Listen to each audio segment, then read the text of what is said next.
All my dear masters for you మీకోసం ఛానల్కు స్వాగతం సుస్వాగతం. ముందుగా మన గురువు గారైన శ్రీ బ్రహ్మఋషి పితామహ పత్రిజీ గారికి, మన గురుమాతకు నా ఆత్మ ప్రణామాలు.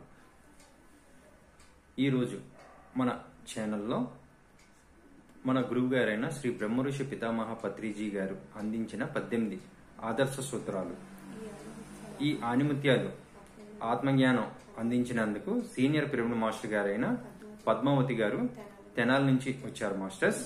ఓకే మాస్టర్స్, మేడం గారికి వెల్కమ్ చెప్పుకుందాం. Okay madam, please welcome, continue your session madam. ముందుగా మన జగద్గురువైన బ్రహ్మర్షి పితామహ సుభాష్ పత్రిజీ గారికి ఆత్మపూర్వక ప్రణామాలు. నేను ఈ ధ్యానంలోకి రావడానికి మూల కారణమైన శ్రీ మునిబాబు గారు శ్రీకాళహస్తి వాస్తవ్యులు అనమాట. ఆత్మపూర్వక ప్రణామాలు. సుగుణ మేడం గారికి ఆత్మపూర్వక ప్రణామాలు. నాకు ఈ అవకాశం ఇచ్చిన for you meditation channel Saritha madam గారికి, వారి సార్కి ఆత్మపూర్వక ప్రణామాలు. అలాగే ఈ జూమ్ లో ఎవరైతే ఈ ప్రోగ్రామ్ ని వీక్షించడానికి, ఈ క్లాస్ ని ఎవరైతే వీక్షించడానికి వచ్చారో, జూమ్ ప్రోగ్రామ్ లో పాల్గొన్నారో, దివ్యాత్మ స్వరూపులందరికీ ఆత్మపూర్వక ప్రణామాలు మేడం.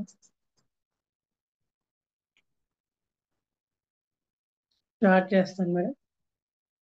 ముందుగా మనము బ్రహ్మర్షి పితామహ పత్రిజీ గారికి ఆదర్శ సూత్రాలు, మనకి 18 ఆదర్శ సూత్రాలు మనకి ప్రతిపాదించారు. ముందుగా పత్రి సార్కి ఆత్మపూర్వక ప్రణామాలు, మనకి సందేశాలు అందించినందుకు మేడం. ముందుగా మనం మొత్తం ఒక ఆదర్శ సూత్రాలని ఒకసారి చదువుకుందాం మేడం. ఒకసారి అందరికీ ఒక ఐడియా వస్తుంది కదా. సరి అయిన ధ్యానం అంటే ఆనాపాన సతి, క్రమం తప్పకుండా అభ్యాసం చేయటం. ఆనాపాన సతి ధ్యానాన్ని అందరి చేత చేయించటం. క్లిష్టమైన హఠయోగ ప్రాణాయామంలో ఏమాత్రం లేవు. రెండవ పాయింట్, సరైన ఆత్మ విజ్ఞానాన్ని అందించే పుస్తకాలను, ఉదాహరణకు స్వామి రామ, యోగానంద పరమహంస, ఓషో, అని బిసెంట్, టోర్కోమ్ సెరాయిడారియన్ ఇత్యాది గ్రాండ్ మాస్టర్ల యొక్క గ్రంథాలను అధ్యయనం చేయటం. థర్డ్ పాయింట్, ధ్యానానుభవాలను ఇతరులతో పంచుకోవడం.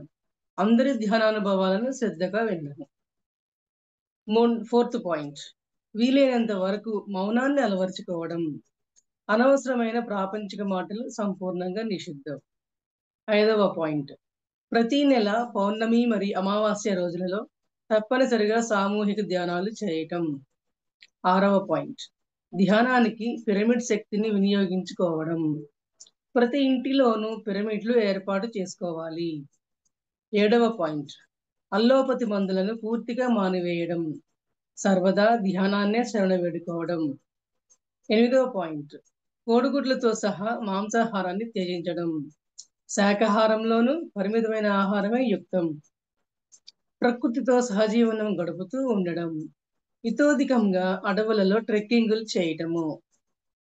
10వ పాయింట్, ప్రత్యేక వేషధారణ ఉండకపోవడం. వ్యర్థమైన కర్మకాండలు చేయకపోవడం. 11వ పాయింట్, చిన్ననాటి నుంచే పిల్లలకు తప్పనిసరిగా ఆనాపానసతి ప్రశిక్షణ ఇవ్వడము. 12వ పాయింట్, ప్రతి ఒక్కరూ కూడా గురువులుగా తయారు కావడం, శిష్యులుగా కాక మాస్టర్లుగా విరాజిల్లడము. 13వ పాయింట్, ధ్యాన శిక్షణ కార్యక్రమాలలో డబ్బు తీసుకోకపోవడం.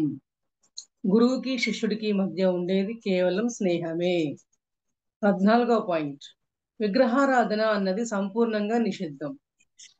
సత్య ఆరాధనకి అంకితం కావడం. 15వ పాయింట్, ఎవరి జీవిత సమస్యలను వారే స్వంత ధ్యాన శక్తితోనే పరిష్కరించుకోవడం. గృహస్థ జీవితాన్ని 16వ పాయింట్, గృహస్థ జీవితాన్ని ఆత్మానందంగా గడపటం. ఇతరుల వ్యక్తిగత విషయాలలో వ్రేలు పెట్టకపోవడం. 17వ పాయింట్, అన్ని గ్రామాలలోనూ అన్ని పట్టణాలలోనూ పిరమిడ్ ధ్యాన కేంద్రాలను విధిగా నెలకొల్పడం. 18వ పాయింట్, స్వీయ ధ్యానానుభవాలను ప్రచురించటము. ఈ విధంగా మనకి పత్రి సార్ మనకి 18 ఆదర్శ సూత్రాలను మనకి అందించి ఎంతో మహోపకారం మన అందరికీ ఇచ్చారు.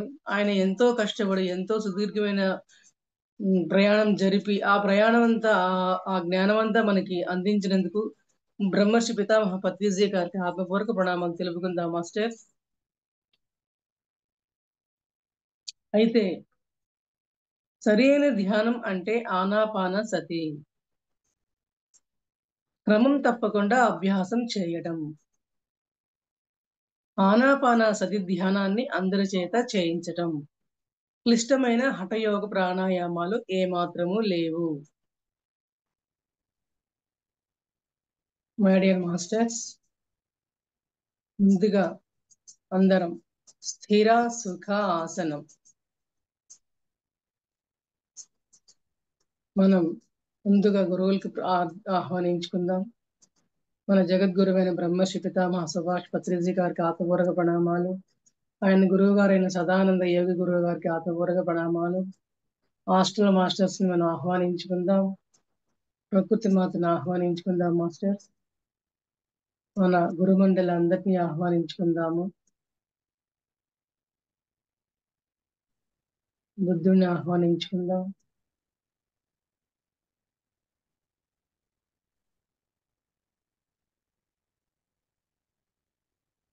స్థిర సుఖ ఆసనం. అందరూ నెమ్మదిగా కళ్ళు మూసుకోండి మాస్టర్. వేళ్లలో వేళ్లు పెట్టుకొని కూర్చోండి. కాళ్ళు రెండు క్రాస్ చేసుకొని కూర్చోండి మాస్టర్స్.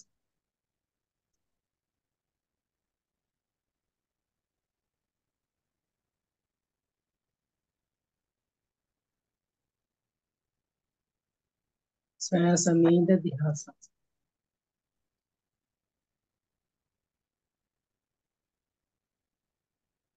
ఎవరు కూడా కదలరాదు మాస్టర్స్.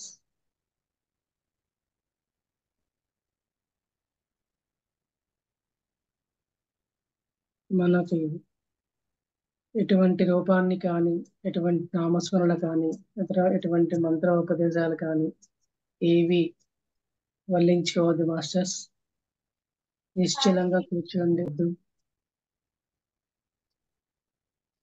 ఏ మంత్రాలను, ఏ తంత్రాలను కూడా మనసులో పెట్టుకోవద్దు మాస్టర్స్. ఖాళీగా ఉండండి.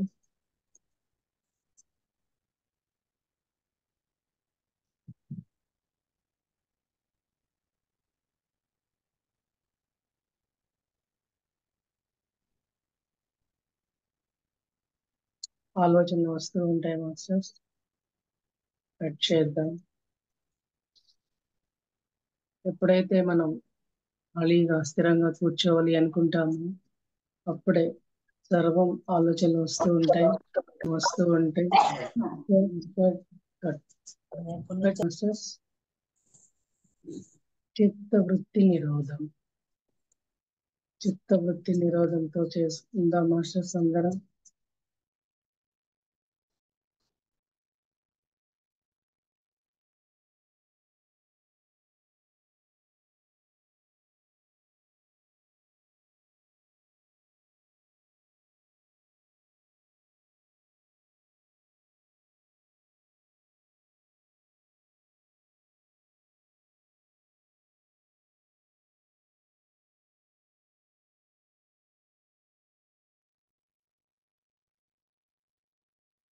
అందరం ధ్యాన సాధన మీదే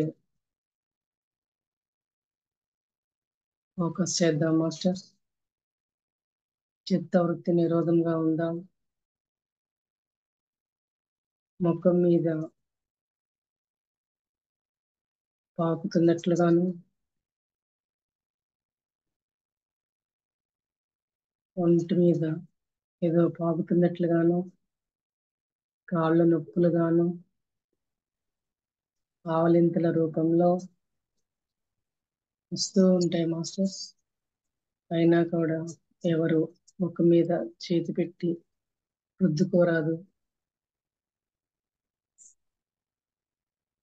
మీకేమాత్రం ఇబ్బందిగా అనిపించిన శ్వాస మీద ధ్యాస పెట్టండి. ఆ వచ్చిన ఆ దురదల మీద, ఆ జల మీద, ఆ నొప్పుల మీద ధ్యాస పెట్టండి.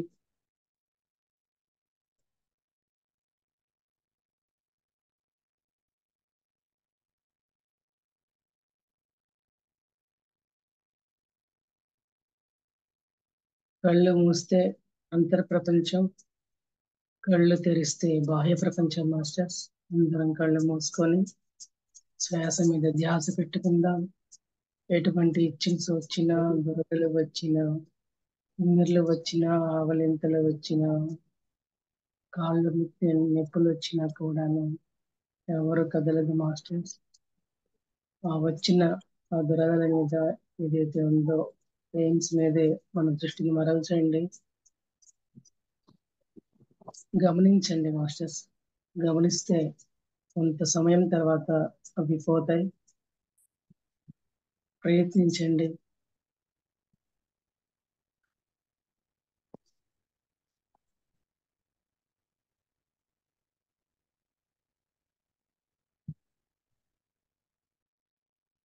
ఆలోచన రహిత స్థితి పూర్తిగా వచ్చేసేయండి మాస్టర్. శ్వాస మీద ధ్యాస.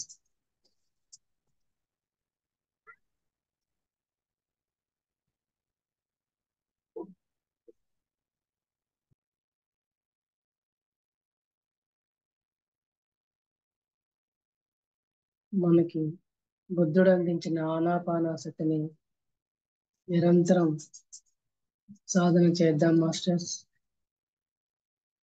ఆనాపానాసతి ద్వారా మనం ఎన్నో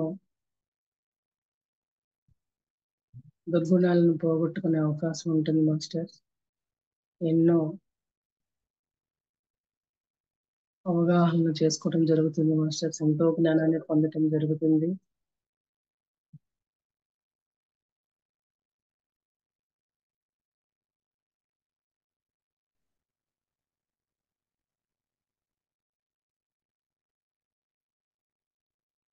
మన అంతరంగంలో శూన్య భావాన్ని నింపుకుందాం మాస్టర్స్.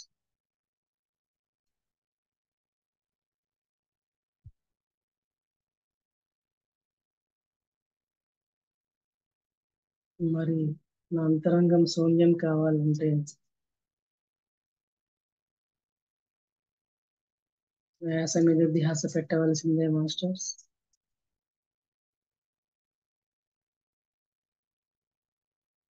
ఏదైతే మనం పొందవలసిన ఆత్మజ్ఞానం ఉందో, పోగొట్టుకోవాల్సిన దుర్గుణాలు ఉన్నాయో అవన్నీ కూడా ఆనాపానసతి ద్వారానే మాత్రమే పోగొట్టుకునే అవకాశం ఉంది మాస్టర్స్.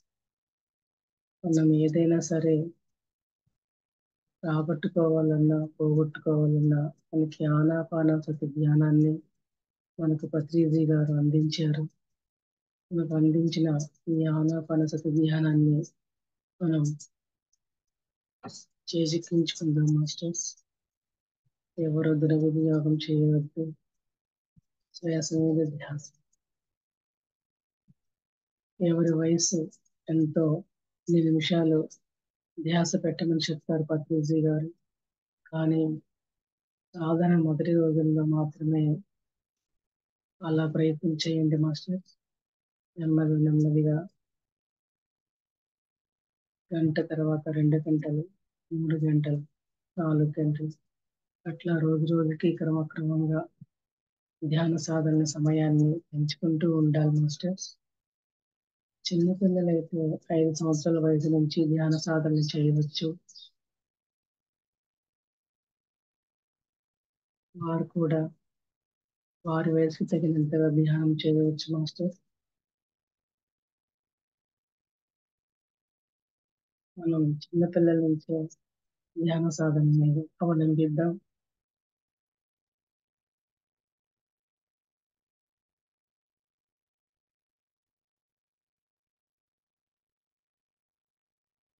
ధ్యాస మీద ధ్యాస.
Last 5 seconds.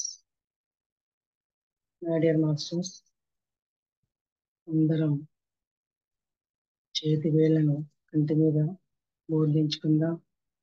మన యొక్క శక్తి మొత్తం ఆ చేతి వేళ్ల మనల ముందే ఉంటుంది. సో ఆ చేతి వేళ్లను కళ్ళ మీద బోర్లించుకుందాం మాస్టర్. ఆ శక్తిని మనం జారు విడుచుకోవద్దు. మనం కళ్ళ ద్వారా ఎంతో శక్తిని రోజంతా పోగొట్టుకుంటూ ఉంటాం మాస్టర్. అందువల్ల జ్ఞాన శక్తిని మనం ఏమాత్రం కూడా పోగొట్టుకోవద్దు. మనం సమపార్చించుకున్న ఈ యొక్క శక్తిని, ధ్యాన శక్తిని మనం కళ్ళ మీద బోధించుకుందాం.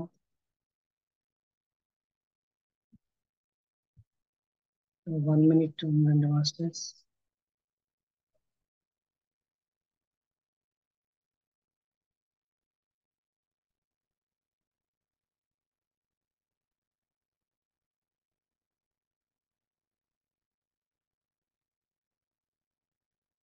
నెమ్మదిగా చేతులు చూచుకుంటూ బయటకు వద్దాం మాస్టర్.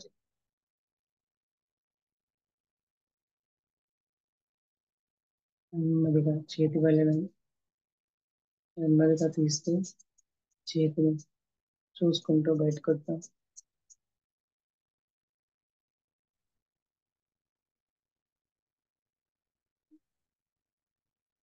నెమ్మదిగా కళ్ళు తెరుద్దాం మాస్టర్స్. అందరూ ఆనాపానసతి ధ్యానాన్ని మనం పూర్తి చేసుకుందాం మాస్టర్స్.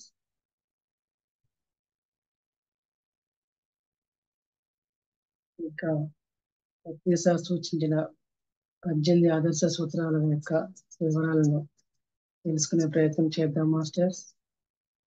నాకు తెలిసిన జ్ఞానాన్ని నేను పంచుకునే ప్రయత్నం చేస్తున్నాను మాస్టర్స్.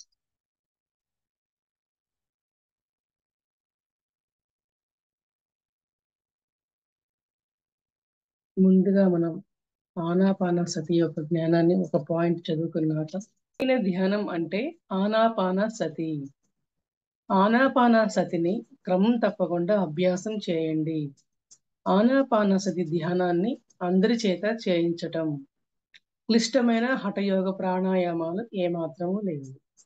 అయితే సరి అయిన ధ్యానం, ఇప్పుడు మనం చేసింది సరి అయిన ధ్యానం మాస్టర్స్. ఎందువల్లంటే పత్రికగా సూచించిన మనకి ఏదైతే ఆనాపానసతి ఉందో అదే మనకు సరి అయిన ధ్యానం. ఆ సరి అయిన ధ్యానాన్ని మనకు అందించి మనకెంతో మహోన్నత ఉపకారం చేశారు పత్రిజీ మాస్టర్ మనకి. సో మనకి ఆనాపానసతి సరి అయిన ధ్యానం అంటే ఏమిటో, అసలు ఆ ఆనాపానసతిని మనం సాధన చేసి ఏం పొందాలి, ఏం పోగొట్టుకోవాలి అనే విషయాలన్నీ కొంచెం అవగాహన చేసుకుందాం మాస్టర్. ఎందుకంటే ఆనాపానసతిని చేయాలి అంటే మనం అనుభూతి చెందాలి కదా మాస్టర్స్. అనుభూతి చెందడం అంటే మన ధ్యానంలో సాధన చేసి ఏమాత్రం మన జ్ఞానాన్ని సంపాదించుకున్నాం, ఏ యొక్క ఆత్మజ్ఞానాన్ని సంపాదించుకున్నాం అనే విషయాల్ని ఏం పోగొట్టుకోవాలి, మనలో ఉన్న దుర్గుణాలు కావచ్చు, ఏం పోగొట్టుకున్నాం, మనం ఏం సంపాదించుకోవాలి ధ్యాన సాధన వల్ల అనేది అవగాహన వచ్చిన తర్వాత ధ్యాన సాధన చేయించడం జరుగుతుంది మాస్టర్స్. మనం అవగాహనని తెలుసుకుందాం. మనకి అంతరంగంలో మన మనసుని నిలిపి నిరంతర సాధన చేయటం వల్ల ముక్తి కలుగుతుంది మాస్టర్. బయట మాటల వల్ల మనకి ప్రయోజనం ఏముంటుంది? ఏమంటున్నారంటే మన అంతరంగంలో మనసును నిలిపి నిరంతరం సాధన చేయటం వల్ల మనకి ఈ ముక్తి రావడం అనేది జరుగుతుంది ధ్యాన సాధన వల్ల. అంటే ముందు మనం ధ్యాన సాధనని వల్ల ఏం పొందుతాం అనే విషయాన్ని చూద్దాం. పొందే విషయాన్ని చెప్తున్నాను. తర్వాత ఏం పోగొట్టుకోవాలి దుర్గుణాలని అనే దాని గురించి మాట్లాడుకుందాం మాస్టర్. అయితే ముక్తి అంటే ఏమిటి? మన యొక్క ఏవైతే మనలో ఉన్నాయో దుర్గుణాలన్నింటినీ పోగొట్టుకోవడం, వాటి నుంచి విడుదల అవ్వడమే మనకి ముక్తి. అంతకంటే ముక్తి అంటే పెద్ద పెద్ద అర్థాలు తీసుకోవాల్సిన అవసరం లేదు మాస్టర్స్. ఎందుకంటే మనం ఏదైతే అజ్ఞానంతో కొట్టుమిట్టాడుతూ ఉంటామో ఆ అజ్ఞానం నుంచి బయటపడి జ్ఞాన సంపదలు మనం తెలుసుకున్న తర్వాత ఏదైతే మనం విడుదలయ్యి మన హృదయం ఎంత తేలికపడి జ్ఞానాన్ని తెలుసుకోగలుగుతామో దాన్నే ముక్తి అనొచ్చు. ముక్తికి ఎన్నెన్నో ఒక్కొక్కళ్ళు ఒక్కొక్కటి సూచిస్తూ ఉంటారు మాస్టర్స్. పూర్తిగా తెలుసుకోవడం అంటే ఏమీ ఉండదు దీంట్లో. ఎందుకంటే ముక్తిని పొందడం అంటే హ్మ్, మన మన హృదయం శూన్యం అవ్వడం, మన అంతరంగం శూన్యం అవ్వడమే ముక్తికి కావాల్సిన మూల ఆధారం అన్నమాట. అయితే మనకి ఈ సాధన వల్ల ముక్తి పొందడమే కాకుండా బయట మాటల వల్ల ప్రయోజనం కలగదనే విషయం తెలుసుకోవాలి. బయట మాటల వల్ల అంటే బాహ్య ప్రపంచం. మన అంతరంగ ప్రపంచంలో బయటికి సాధనలు చేశాము అంటే మనం ముక్తిని పొందుతాము. అదే బయట సాధనలు చేశామంటే సాధన సరిగా లేకుండా బయట సాధనలు చేశామంటే మనం ఉన్న శక్తిని మనం పోగొట్టుకుంటాం తప్ప మనకి ఎటువంటి మార్గం అనేది ఉండదు. బయట బయట మాటల వల్ల బయట యొక్క బాహ్య ప్రపంచంలో ఉండే మాటల వల్ల మనకి ఎటువంటి ఉపయోగం ఉండదని చెప్పి మాస్టర్స్ మనకు తెలియపరుస్తున్నారు మాస్టర్స్. అయితే ముక్తి అనేది బాహ్య వస్తువు కాదు. అది పూర్తిగా అంతరంగంలో క్రమక్రమంగా సాధన చేస్తున్న కొద్దీ మనకి కలిగే భావన. ఆ భావనలు మనకు కలగాలి అంటే మనం ఒక రోజు క్లాస్ వింటాం, 2 రోజులు క్లాస్ వింటాం. ఎంతో మంది చెప్పిన జ్ఞానం ద్వారా మనం తెలుసుకుంటూ ఉంటాం. కానీ అది ఎప్పుడైతే మనం చేశామో, ఆ సాధన ద్వారా మనం పొందే అనుభూతి ఇది అని తెలిసిన తర్వాత అప్పుడు తెలుస్తుంది. ఓహో! ముక్తి అంటే ఇది. సాధన వల్ల మనం తెలుసుకునేది ఇది.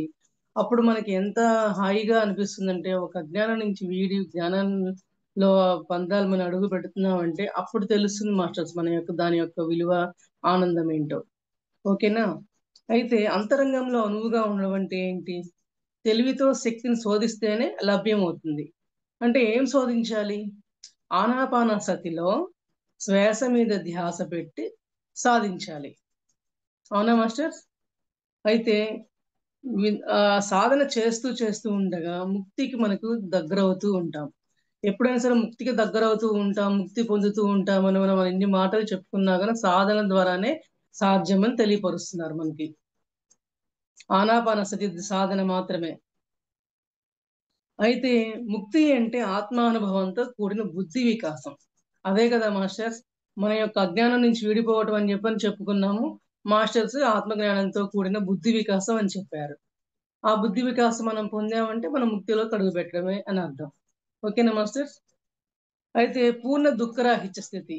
సంపూర్ణ దుఃఖరాహిత్యం. మనం ప్రతి విషయానికి బాధపడకుండా, ప్రతి చిన్నదానికి మనం బాధపడకుండా, ఎప్పుడైతే మనం ఆత్మజ్ఞానంతో ఉండి, ఏ విషయాన్నైతే సరే దుఃఖం పడకుండా, దాంట్లోని విషయాన్ని తెలుసుకొని మనం ముందడుగులు వేయటమే మనం దుఃఖరాహిత్యం కిందకి వస్తుంది. ఓకేనా మాస్టర్? అయితే అన్నిటికంటే కూడా ఆనందించే స్థితి అన్నింటి ద్వారా వస్తుంది. ఆ స్థితి ద్వారా వస్తుంది. అందరికంటే ఆనందించే స్థితి ఇక దుఃఖరాహిత్య స్థితి అంటే ఆనందంగా ఉండడమే. మనం ఎన్ని ప్రయత్నాలు చేసినా, ఎన్ని సాధనలు చేసినా, ఎన్ని ధ్యాన సాధనలు చేసినా, ఎంత జ్ఞానం తెలుసుకున్నా, మనం ఆనందంగా ఉండడం కోసం ఇప్పుడు ఈ బుక్స్ ఎన్ని చెప్పినా, ఎన్ని ఆదర్శ సూత్రాలు మనం చెప్పుకున్నా కూడా, ఎన్ని క్లాసులు చెప్పుకున్నా, తీరా మనకి చివరికి మనం పొందాల్సిన విషయం ఏంటంటే ఆనందమే. ఆ ఆనందం ఎట్లా ఉంటుందో తెలియక అందరం రకరకాల విధాలుగా మనం ప్రయత్నిస్తూ తెలుసుకునే ప్రయత్నం చేస్తాం మాస్టర్స్. అందువల్ల చెప్పిన ఒక్క విషయమైన ఒక్క పాయింట్ దొరికినా కూడా మనకి ఆనందంగా ఉండే ప్రయత్నం చేసే అవకాశం ఉంటుంది. సో మీరు అది ఆలోచించుకోండి. అయితే సాధన అనేది బాహ్యంలో ఉండకూడదు. సాధన అనేది బాహ్యంలో ఉంటే మన శక్తిని దారి విడుచుకోవటమే తప్ప ఏమాత్రం మనం పొందే అవకాశం ఉండదు మాస్టర్స్. అయితే వాళ్ళకి జ్ఞానం లోపం వల్ల సమాధి స్థితి వస్తుందా? బాహ్య ప్రపంచంలో ఉన్నవారు ధ్యానం చేస్తూ ధ్యానం అంతా బాహ్య ప్రపంచం మీదే ఉంటే ఆత్మస్థితి కలుగుతుందా మాస్టర్స్? ఎవరికైనా ఆ సాధనలు ప్రయత్నించారా? ఎవ్వరికీ రాదు. అసలు ఆ ఆలోచనే రాదు. పారాయణ పరంపర వల్ల ఆ ఆత్మసిద్ధి కలుగుతుంది. ఎంతసేపటికి కూడా మనం ఆనాపానసతి ధ్యానం చేయటం వల్లనే మనకి ఏవైనా సరే సిద్ధులు ప్రాప్తిస్తాయి అని చెప్తున్నారు. మనకి ఆనాపానసతి ధ్యానం చేయటం కోసం మనం ఎన్ని ప్రయత్నాలు చేయాలంటే మనం ఏదైనా సరే ఆత్మ సిద్ధి పొందనిదే మనకి ఈ ముక్తి అనేది మనకి లభించదు. ఆనందం అనేది మనకి లభించదు. ముక్తి పొందడం అంటే ఆనందాన్ని పొందడమే మనం తెలుసుకోవాల్సిన విషయం మాస్టర్స్. అయితే గుడ్డివాడికి ఆ విషయం తెలుస్తుందా? అంటే అజ్ఞానంలో ఉన్నవాడికి గుడ్డివాడు అంటే అజ్ఞానంలో ఉన్న గుడ్డివాడిని అని అంటాం మాస్టర్స్. గుడ్డివాడికి ఆ విషయం యొక్క అంతరంగం తెలుస్తుందా? తెలియదు కదా. అప్పుడు మూల చైతన్యం అంటే సృష్టికి జీవ చైతన్య రాసులకి సృష్టికి మూలమైనది. మూల చైతన్యం అంటే ఆత్మస్థితే మాస్టర్స్. ఆత్మస్థితినే మనం పొందాలి అని చెప్పి రకరకాల విధాలుగా మాస్టర్స్ మనకు తెలియపరుస్తున్నారు. నేను నేను తెలుసుకోవటంలోనే, నేను అనే భావన తెలుసుకోవటంలోనే, అంటే నేను అనే భావన ఏంటి? ప్రతి విషయంలో నేను అనే భావన మనం తీసేస్తూ ఉండాలి. మనం ఈ ఆనాపానసతి ధ్యానంలో నేను అనే భావన తీసేసి సర్వ రోగాలని నివారించుకొని సర్వభోగాల్ని మనం పొందాలి అంటే ఆనాపానసతిని చేయండి. ఆనాపానసతి ధ్యానం చేయటం వల్ల ఆత్మసిద్ధి, ముక్తి, ఆనందము, సర్వరోగ నివారణ, సర్వభోగలాలసలు అన్నిటినీ పొందవచ్చు అని చెప్తున్నారు మాస్టర్స్. ఆది నుండి అనుభవపూర్వకంగా సొంతం చేసుకునేదే ఆనాపానసతి. ఆనాపానసతి ధ్యానాన్ని అందరం సొంతం చేసుకోవాలి మాస్టర్స్. ఎందుకంటే ఏ జ్ఞానాన్ని మనం పొందాలన్నా కూడా, ఎంత చెప్పినా కూడా, ఏది పొందాలన్నా కూడా మనం ఆనాపానసతి ధ్యానమే మనకి శరణ్యం. అయితే ఈ విధంగా ఆత్మజ్ఞానం లేని అంధులకు కోటాను కోట్ల లోకాలతో నిండి ఉన్న బ్రహ్మాండం అంతా అనుభవించే యోగ్యత ఉండదు వాళ్ళకి. ఈ సాధన లేని వాడికి ఆత్మజ్ఞానం దక్కదు అని చెప్పి చెప్తున్నారు. కోటాను కోట్ల లోకాలలో ఎవరైనా సరే ఉన్న బ్రహ్మాండం అంతా ప్రత్యక్షంగా చూసే అవకాశం, ఆనందంగా అనుభవించే అవకాశం ఉండదు అని అంటున్నారు. అంతే కదా మాస్టర్స్. మనకి ప్రాపంచిక జీవితంలో మనకి ఏది కూడా మనం అనుభవించడానికి ఏమి అర్థం కాదు, తెలియదు. ఎంత ధ్యాన సాధనలు చేసినా కూడా ఎవరికి ఎంతవరకు ఉపయోగమే లేదు. సో ఆనాపానసతి ధ్యానం ద్వారా మాత్రమే మనకు ఏదైనా సరే లభ్యమవుతుంది. అయితే ఈ విషయాల్లో ఒక్కొక్క విషయం చాలా ఉన్నాయి మాట. మనం పోగొట్టుకోవాల్సిన చాలా ఉన్నాయి. అందులో ఇంకోటి ఏంటంటే అతిమోహం. మన ఆలుబిడ్డల మీద, మన బంధు బాంధవ్యాల మీద ఎన్నో మోహాలు పెట్టుకుంటాం. నా వాళ్ళు, నా భార్య, నా భర్త, పిల్లలు అంటూ ఎంతో మోహం పెట్టుకుంటూ ఉంటాం. ఎంత జ్ఞానం తెలిసినా కూడా మనం మోహాలు పడుతూనే ఉంటాం మాస్టర్స్. అందువల్ల ఆలుబిడ్డల మీద ఆహ్, ఉండి తీరాలి కానీ మోహంగా ఉండి వాళ్ళు లేకపోతే వాళ్ళకి ఏదైనా అయితే మనం బాధపడేంత స్థాయిలో, తారాస్థాయిలో ఉండకూడదని చెప్పి చెప్తున్నారు మాస్టర్స్. దీనికి నేను ఒక ఎగ్జాంపుల్ చెప్తానండి. నా సొంత అనుభవమే చెప్తాను. నేను 2003లో 3 సంవత్సరాలు అవుతుంది ధ్యానంలోకొచ్చి. ఒక 2 ఇయర్స్ ధ్యాన సాధనలో పొందే అనుభవాలైతేనేమి, అనారోగ్యాలైతేనేమి ఇవన్నీ పోగొట్టుకొని ఈ సాధనలోకి అడుగుపెట్టడం జరిగింది మాస్టర్స్. అయితే ఎంతో జ్ఞానాన్ని ఒక సంవత్సరం నుంచి జ్ఞానాన్ని తెలుసుకుంటూ, తెలుసుకున్న జ్ఞానాన్ని ఏదైతే ఉందో నలుగురికి పంచుకుంటూ, పంచితే పెంచబడుతుందని చెప్పి మాస్టర్స్ అంటున్నారు కాబట్టి, ఏమో ఒక జ్ఞానం పంచినా నాకు ఇంకొక జ్ఞానం వస్తుందేమో అని తాపత్రయంతో జ్ఞానాన్ని పెంచే ప్రయత్నం చేస్తూ వచ్చాను మాస్టర్స్. ఇట్లాగే ఎంత జ్ఞానాన్ని పెంచుకున్నా కూడా నేను కూడా అతిమోహంలో పడ్డాను. మా బాబుకి ఒక టైంలో బాగా సీరియస్ అయిందండి. కంటి మీద దెబ్బ తగిలి యాక్సిడెంట్ అయ్యి. సో, నేను చాలా షాక్‌కి గురయ్యానన్నమాట. సో, దానివల్ల నేను కూడా అనారోగ్యాల అవ్వాల్సొచ్చింది అనుకోకుండా, ఎంత జ్ఞానం తెలిసినా కూడా. కానీ ఆన్ ది స్పాట్‌లో హ్మ్. కొంచెం షాక్‌కి గురైనప్పటికీ మరలా కొంత జ్ఞానం తెలుసుకున్న తర్వాత ఒక 2 రోజులు గడిచిన తర్వాత ఓకే. మాస్టర్స్ మనకు చెప్తూ ఉన్నారు కదా! అతిమోహం పెట్టుకోకూడదు. ఏవి కూడా ఏ కర్మలైనా సరే మా బాబుకి ఏ కర్మ తీరిందో ఏంటో, మనం పైలోకాల నుంచి మనం సంచిత కర్మల్లో తెచ్చుకున్నవి అతను అలా తెచ్చుకొని ఉంటాడు. మరి నా బిడ్డ కాబట్టి నేను జ్ఞానం తెలుసుకున్నా కూడా మరలా బిడ్డ అని నేను కొంచెం తాపత్రయపడ్డం వల్ల అతిమోహానికి గురయ్యి, షాక్‌కి గురయ్యి నేను కూడా అనారోగ్య పాలవ్వాల్సొచ్చింది. కాకపోతే నేను చెప్పదలుచుకుందేంటంటే, మనం ఎంత ఇప్పుడు మన యూత్స్ ఎంతోమంది ఉండుంటారు. అయితే ఎంత జ్ఞానం తెలుసుకున్నా కూడా అందరూ అప్రమత్తతో, ఎరుకతో ఉండమని నా ప్రార్థన మాస్టర్స్. ఎందువల్లంటే అతిమోహం గురించి మనం అనారోగ్యాల పాలు కాకూడదు అని ఒకళ్ళకి ఎగ్జాంపుల్‌గా నిలవడం అనేది నా లైఫ్‌లో ఈ ధ్యాన సాధనలు ఎంతో ఉపయోగపడ్డాయండి. ఉపయోగపడ్డాయి. నలుగురికి గూడా ఇట్లా మనం దిగజారవద్దు, డౌన్ కావద్దు, అతిమోహంలో పడవద్దని చెప్పే ప్రయత్నం నేను చేస్తున్నాను. ఎందువల్లంటే ఆహ్, ధనం మోహం ఉండకూడదు. మరలా మనం ఎక్కువగా దేని మీద గూడా అర్థం, అనర్థం భావనిత్యం. ధనం మీద మోహం పడకూడదు. ఆలుబిడ్డల మీద మోహం పడకూడదు. ధనం మీద మోహం పడితే కుప్పకూలిపోతాం మాస్టర్. మన శక్తినంతా కూడగట్టుకున్నదంతా మనం నిర్వీర్యం అయిపోతూ ఉంటుంది. అందువల్ల ధనం మీద మోహం పెంచుకోకూడదు. ఆలుబిడ్డల మీద మోహం పెంచుకోకూడదు. ఈ జ్ఞానాన్ని మనం ఎప్పటికి అప్పుడు మనం తెలుసుకొని నిలుపుకోవాలి అంటే, మనం ఆనాపానసతిని ధ్యానం చేయటమే మాస్టర్. ఇంకా ఇంకా సాధనలు, ఇంకా ఇంకా సాధనలు. ఎంత పిండి కొద్దీ రొట్టె అన్నట్లుగా సాధన కొద్దీ మన యొక్క భావాలను ఎంతో మారుతూ ఉంటాయి. అందువల్ల ప్రతి ఒక్కళ్ళు మనం ధ్యాన సాధనలో మనం అందరం నిష్ణాతులం అవుతాం మాస్టర్స్. ముందు మనం మనలోని దుర్గుణాలను పోగొట్టుకోవాలి అంటే మనం ఏం చేయాలంటే వర్గాలను దూరం చేసుకోవాలని చెప్పని అంటారు మాస్టర్స్. అరిషడ్ వర్గాలంటే కామ, క్రోధ, మదమోహ, మాత్సర్యాలు. ఏదైనా అతి. కామం అంటే కోరికలు. ఏ కోరికలు? ఇల్లు కావాలనో, బండ్లు కావాలనో, ఆస్తిపాస్తులు కావాలనో, ధనం కావాలనో, ఇలా కావాలని వస్తువుల్లో ఎన్నో ఉంటాయి మాస్టర్స్. అతి కోరికలు అనేవి. కోరిక ఉండాలి. ఎంతవరకు ఉండాలి అంటే మనల్ని మనమే కోల్పోయేంత విధంగా ఉండకూడదు. అతి కోరికలంటే. క్రోధం, అతి క్రోధం అన్నమాట. కోపం ఉండొచ్చు గానీ క్రోధం ఉండకూడదు.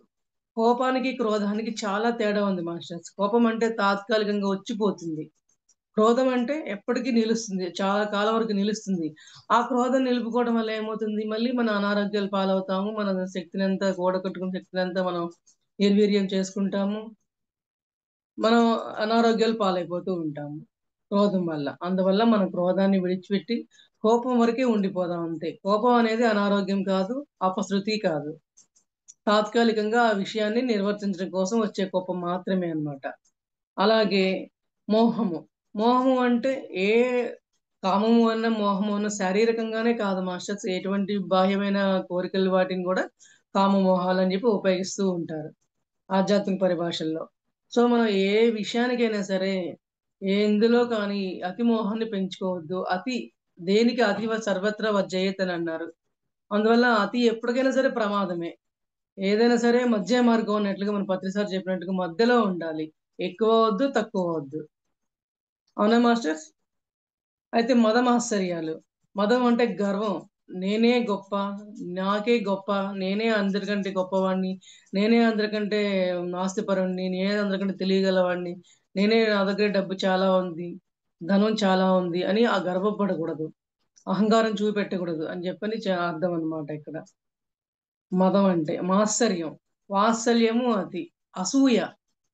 అసూయ కూడా ఎవరి మీద పడకూడదు మాస్టర్స్. ఎదుటివారిలో ఉన్న గొప్పతనాన్ని మనం ఒప్పుకోగలగాలి. ఎదుటివారిలో ఉన్న గొప్పతనం మనం ఒప్పుకున్నంత వల్ల మనకి మన హృదయం ఎంతో తేలిక పడుతుంది. అదే ఎదుటివారిలో ఉన్న గొప్పతనం మనం ఎందుకు ఒప్పుకోవాలి? నాకేం అవసరం, వాడు నాకంటే గొప్పగా ఆలోచిస్తున్నాడే, నేను ఎందుకు వాళ్ళ గొప్పతనాన్ని మెచ్చుకోవాలని చెప్పని అసూయ ద్వేషాలతో మనం రగిలిపోతూ ఉంటే మనమే అనారోగ్యాల పాలైపోవడం జరుగుతూ ఉంటుంది. సో మనం అరిషడ్ వర్గాల్ని ఈ రకంగా దూరం చేసుకునే ప్రయత్నం చేయాలి. వీటి వల్ల చిత్తవృత్తి నిరోధం కూడా జరుగుతుంది. చిత్తవృత్తి నిరోధం జరగటం వల్ల ఆలోచనలు పూర్తిగా మన నుంచి విడిపోతాయి మాస్టర్స్. హృదయం అంతా ఖాళీగా తేలిక పడుతుంది. ఉచ్ఛ్వాస నిశ్వాసల మీదే మనం ధ్యాస పెడదాము. ఆనాపానసతిని ధ్యానం చేసుకుందాము. మనలో ఉన్న అనిషడ్ వర్గాలని పూర్తిగా దూరం చేసుకుందాం. మనం ఏవైతే మనం మనం మనం ఆనాపానసతి వల్ల మనం పొందాలో, మనం దూరం చేసుకోవాలో అనే విషయాలకి రిలేటెడ్ గానే ఈ సబ్జెక్ట్ అంతా చెప్పడం జరుగుతుంది మాస్టర్స్. ఏవి పోగొట్టుకోవాలని చెప్తున్నానో, ఏవి పొందాలని చెప్తున్నానో గమనించుకునే ప్రార్థన. అయితే దానాలు చేయటం గొప్పే కానీ అది మరలా అది మనం ఒక గొప్ప కిందకే వచ్చేస్తుంది మాస్టర్. మళ్ళీ నేనే దానాలు చేశాను అహంకారం, మరలా నేనే గొప్పనని అహంకారం ఉపయోగం ఉంటుంది మాస్టర్స్. అయితే కొన్ని పాపాలైనా చేస్తారేమో కానీ ఇంద్రియ నిగ్రహం మాత్రం పాటించుకోరు. ఇంద్రియ నిగ్రహం కూడా ఎంతో అవసరం మాస్టర్స్. ఇంద్రియ నిగ్రహం అంటే ఏదైనా సరే ఒక వస్తువు కావాలి అంటే పట్టకుండా ఉండేదాన్ని ఇంద్రియ నిగ్రహం అంటారు. నాకు అది కావాల్సిందే, నేను అది లేకపోతే ఉండలేను, అది నాకు ఎట్లయినా సరే వాళ్ళ దగ్గర నుంచి కొల్లగొట్టైనా సరే తీసుకోవాలి, వాళ్ళని ఇబ్బంది పెట్టైనా సరే మనం తీసుకోవాలి అనేంత మోహం ఉండకూడదు అని చెప్తున్నారు. ఇంద్రియ నిగ్రహం అని పోగొట్టకూడదు. అయితే మనం ధ్యాన సాధనలు చేయటానికి మనం ఎక్కడికైనా వెళ్ళాలా మాస్టర్స్? గంగకు వెళ్ళాలా? గంగలో మునగాల? తీర్థయాత్రలు చేయాలా? హిమాలయాలకు వెళ్ళాలా? చెప్పండి. మన ఇంట్లోనే కూర్చొని, మన ఇంటినే ఆశ్రమంగా మలుచుకొని, ఇంటినే అడవి చేసుకొని మనం ధ్యాన సాధనని, సతి ధ్యాన సాధన మనం చేసుకోవచ్చు మాస్టర్స్. మనకి పత్రిసారి ఇచ్చిన అందమైన ఆ ఆనాపాన సతి యొక్క మార్గాన్ని మనం ఉపయోగించుకుందాం. ధ్యానం చేయటం అంటే మనం ఎక్కడికో వెళ్ళాలేమో, సైలెంట్ గా ఉండే ప్రదేశాలకు వెళ్ళాలేమో అనే ఈ అపోహలు మనం తీసేసుకుందాం. ఆనాపానసతి ధ్యానాన్ని మనం ఇంట్లోనే చేసుకోవచ్చు. అందువల్ల ఇంట్లో ఉంటేనే మనం ముక్తి పొందవచ్చు, బయటికి వెళ్తేనే ముక్తి పొందుతామేమన్న అపోహలు వద్దు మాస్టర్స్. మన ఇంటిని ఆశ్రమంగా చేద్దాం, మనం ముక్తిని పొందుదాం. ముక్తిని పొందాలంటే వేరే మార్గం లేదు మాస్టర్స్. ఆనాపానసతి ధ్యానం, జ్ఞానము, ధ్యానము, స్వాధ్యాయము, సజ్జన సాంగత్యం, మనకి ఈ త్రిమూర్తులు ఉంటే ఆనాపానసతికి మనం ముక్తిని సాధించినట్లే మాస్టర్స్. ఈ ముక్తిని సాధించామా లేదా అనే విషయాన్ని మనం మరలా ఈ త్రిమూర్తుల ద్వారా మనం తెలుసుకున్న తర్వాత విచారించుకోవాలి. మనం తెలుసుకున్నామా, తెలుసుకున్న విషయాన్ని మనం ఆచరిస్తున్నామా, ఆచరణ విచారణ, ఈ పంచపాండవులు మనకి ఎంతో ఉపయోగం. ఆనాపానసతి ధ్యానం సాధన చేయాలి అంటే ఈ ఈ యొక్క పంచపాండవుల్ని మనం నిత్యం జాగరూకతలో ఉంచుకున్నాము అంటే మనకి ముక్తి గ్యారంటీ. ముక్తి అంటే ఆనంద స్వరూపులుగా మనం అందరం మారడం మాస్టర్స్. సో మనందరం ఆనాపానసతిని నిరంతరము ధ్యానం చేయవలసిందే. ఎంత గొప్పగా చెప్తున్నారో చూడండి మాస్టర్స్. ఆనాపానసతి యొక్క జ్ఞానాన్ని ఎంత వివరాలుగా ఇస్తున్నారంటే మనకి ఈ ఒక్క రోజు ఈ ఒక్క పాయింట్ గురించే గంట క్లాస్ చెప్పుకోవచ్చు మాస్టర్స్. మామూలుగా అయితే మనం అది మనకున్న సమయాన్ని బట్టి బ్రీఫ్ గా చెప్పుకోవాల్సి వస్తుంది, చెప్తూ ఉంటున్నాను మెయిన్ పాయింట్స్. అయితే మాత్రం మనకి ఏ కొండకి కోనకి పోకూడదని తెలుసుకున్నాం కదా. అలాగే మనం అందరం సాధన చేద్దాము. అలాగే దేహమే దేవాలయం, మన ఇంట్లోనే కూర్చోవచ్చు, దేహమే దేవాలయం అని చెప్పని అనుకొని మన సాధనలు చేసుకోవచ్చు. ఎందుకంటే సృష్టి నుంచి కూడా దేవుడే దేవాలయం అని చెప్పని, జీవుడే దేవాలయం అని చెప్తూనే ఉన్నారు మన పరమ గురువులందరూ కూడా. సో అందువల్ల దేహో దేవాలయో ప్రోక్త జీవోదేవ సనాతన అంటే ఇదే మాస్టర్స్. మనం ఏ కొండలకో కోనలకో హిమాలయ పర్వతాలకో మనం వెళ్ళనవసరం లేదు. మన ఇంటినే అడవిగా చేసి, మన ఇంటినే ఆశ్రమంగా చేసి ధ్యాన సాధనలు చేసుకోవచ్చు, మనం ముక్తిని పొందవచ్చు అని చెప్తున్నారు. మన దేహాన్ని దేవాలయంగా మార్చి చేసుకోవచ్చు. ఏదైనా సరే మన దృష్టిని బట్టే ఉంటుంది మాస్టర్, సృష్టి చేసుకుంటుంది.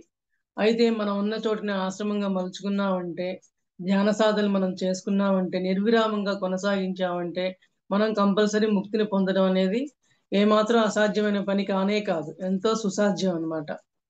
ముక్తిని పొంది ఆనంద స్వరూపులుగా మనం మారాలి అంటే ఎంతో అవసరం ఉంది ఆనాపానసతి.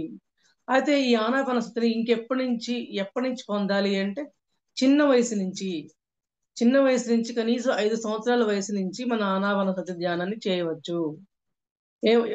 ఆనాపానసతి ధ్యానాన్ని గురించి పత్రి సారు ఎవరి వయసు ఎంత ఉందో అంత నుంచి మొదలు పెట్టుకోమని చెప్పారు. అయితే మాస్టర్స్ ప్రారంభంలో కాబట్టి ఎవరి వయసు ఎంతో 50 అయితే 50 నిమిషాలు, 10 అయితే 10 నిమిషాలు, 5 అయితే 5 నిమిషాలు. సో ఇలా ప్రారంభించుకొని నెమ్మదిగా సాధనలు చేస్తూ 1 గంట కావచ్చు, 2 గంటలు కావచ్చు, 3 గంటలు కావచ్చు, ఇట్లా గంటల ధ్యానాన్ని మనం సాధనలు చేసుకుంటూ మనలో ఉన్న రుగ్మతల్ని, ఏదైతే మానసికంగా రుగ్మతలు ఉన్నాయో, అనారోగ్యపరంగా రుగ్మతలు ఉన్నాయో మనం వాటిని పోగొట్టుకునే ప్రయత్నం చేయొచ్చు మాస్టర్స్. అప్పుడు మనం చిన్న వయసులోనే చేయాలి. మనం చిన్న వయసులో చేయకపోతే మధ్య వయసులో చేయాలా? మరి పెద్ద ముసలితనంలో ఏం చేయగలుగుతాం చిన్న వయసులో చేయలేనప్పుడు? సో అందరం మనం చిన్న వయసు నుంచే ఆనాపానసతిని ధ్యానం చేయాలి అని చెప్తున్నారు మాస్టర్స్. ముసలితనంలో ఏం చేయగలం, చిన్న వయసులోనే చేయలేని పని ఏదైనా ఉంది. మొక్కే వంగనిది మానే వంగుతుందా అని చెప్పి అంటారు కదా మాస్టర్స్. ఏదైనా చిన్న వయసులో చిన్నగా ఉన్నప్పుడు మొక్క ఎటైనా అటు వంగుతుంది. అదే ఒక స్థిరం వచ్చిందో అది ఇటు మనం వంచగలమా మాస్టర్స్? వంచలేము కదా. అదే విధంగా మనం చిన్న వయసులో ఉన్నప్పుడు మనం ఏ సాధన మనం చేయడానికి అనుకూలమైన వయసు. అదే ముసలి వయసు వచ్చి మధ్య వయసు వచ్చిన తర్వాత ఏ పనులు సాధ్యంగా చెయ్యలేము. అందువల్ల చిన్న వయసు నుంచే ఇంకెప్పుడు చేస్తారు, బాల్యమందు చేయలేంది మీరని చెప్పి అంటున్నారు మాస్టర్స్.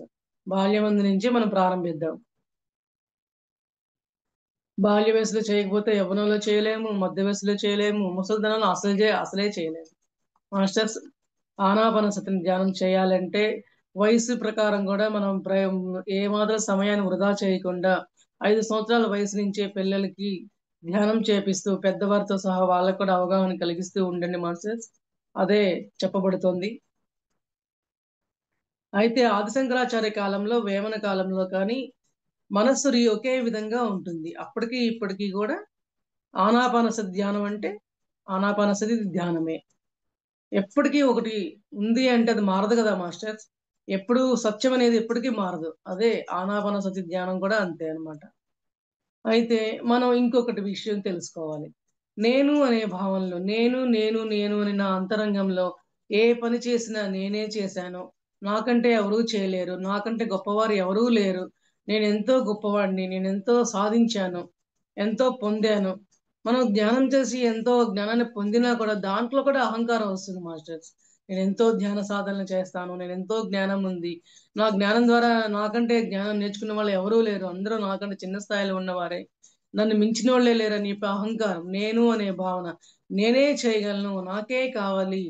ఏదైనా సరే నేనే అన్న మాట మనల్ని మనకున్న జ్ఞానాన్ని కూడా దిగజార్చే అవకాశం ఉంటుంది మాస్టర్స్. అహంకారం పెరిగిపోయిన తర్వాత మనసులో ఉండే జ్ఞానం కూడా తుడిచిపెట్టుకుపోతుంది.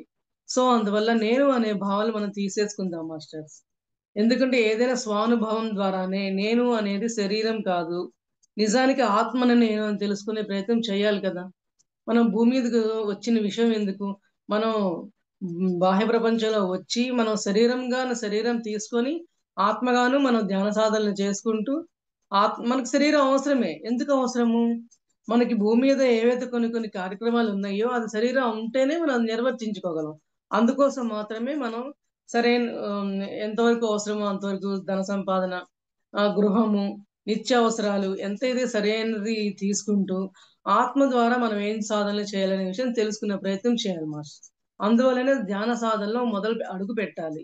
ధ్యాన సాధనలో అడుగు పెట్టకుండా ఓన్లీ శరీరంతోనే మనం హ్మ్, ఈ జన్మని మనం ముగించుకుంటే మరలా ఈ జన్మలో మనం ఏం చేయాలో అవన్నీ చేయటం కోసం మరలా మనం జన్మ తీసుకోవాల్సిందే మాస్టర్. సో, మన శరీరం కావాలి. ఎంతవరకు కావాలి అంటే మన ఆత్మపూర్వకంగా మనం ఏమైతే మనం భూమి మీద సాధించడానికి మనం వచ్చామో అవి పొందటం కోసం మనం అవి మన సంచిత కర్మలు ఏవైతే కర్మలు తీసుకొచ్చుకున్నామో అవన్నీ తీర్చుకోవడం కోసం ఆనాపానసతి ధ్యానం ఈ శరీరం ద్వారా మనం తీర్చుకోవడం కోసం మాత్రమే శరీరం ఉంది. ఆత్మ అనేది మన ఆత్మోన్నతికి మన యొక్క ఆత్మ ఏం చేయాల్సిన స్థితిగతులు ఏంటని తెలుసుకోవడం కోసమే మనం ధ్యాన సాధనలు చేయాలి. లేదంటే ఈ భూమి మీద మనం వచ్చిన పనిని మర్చిపోతాము. మరలా పైలోకాలకు వెళ్తూ ఉంటాము. మళ్ళీ మరలా జన్మ తీసుకోవడం మళ్ళీ భూమి మీదకి వస్తూనే ఉంటాము.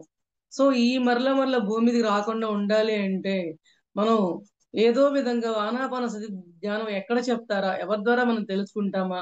ఈ జ్ఞానం ఎలా పొందాలా? అనే విషయం మీద మనం దృష్టిని కేంద్రీకరించాలి మాస్టర్స్. సో, ఆనాపానసతి అంత ముఖ్యమైనది, అంత ధన్యమైనది. ఎవరైతే ఆ సాధనలో ఉన్నారో వాళ్ళ జీవితాలు ధన్యమైనట్లే మాస్టర్స్. అది మాత్రం ఖచ్చితం. మన ఆనాపానసతి మనకి దొరకటం, అందులో ఉన్న సబ్జెక్ట్ మనం చెప్పుకోగలగడం, ప్రతిరోజు ఎందరెందరో మాస్టర్స్ ద్వారా మనం ఎంతో జ్ఞానాన్ని మనం పొందుతూ ఉన్నాం. రోజు వింటూ ఉన్నాం గానీ, ఒక్కళ్ళ ద్వారా ఒక పాయింట్ అయినా మనం గుర్తుపెట్టుకుంటూ ఉందాం మాస్టర్స్. ఇవాళ చెప్పింది మళ్ళీ రేపు ఇంకోళ్ళు చెప్తే అది పోకుండా, ఒకళ్ళు చెప్పి మనందరం ఒక బుక్ తీసుకొని నోట్ చేసుకుందాం మాస్టర్స్. ఒక్క పాయింట్ అయినా పర్వాలేదు. క్లాస్ గంట చెప్తే గంటది రాసేయాల్సిన పనేం లేదు. ఒక్క పాయింట్ చిక్కి మనకి 2 పాయింట్లు మనం బుక్‌లో నోట్ చేసుకొని, అది రివైండ్ చేసుకునేంత ప్రాముఖ్యత ఉంది అనిపిస్తే, అట్లా అందరు మాస్టర్స్ దగ్గర ఏదో ఒక పాయింట్స్ మనకు దొరుకుతూనే ఉంటాయి.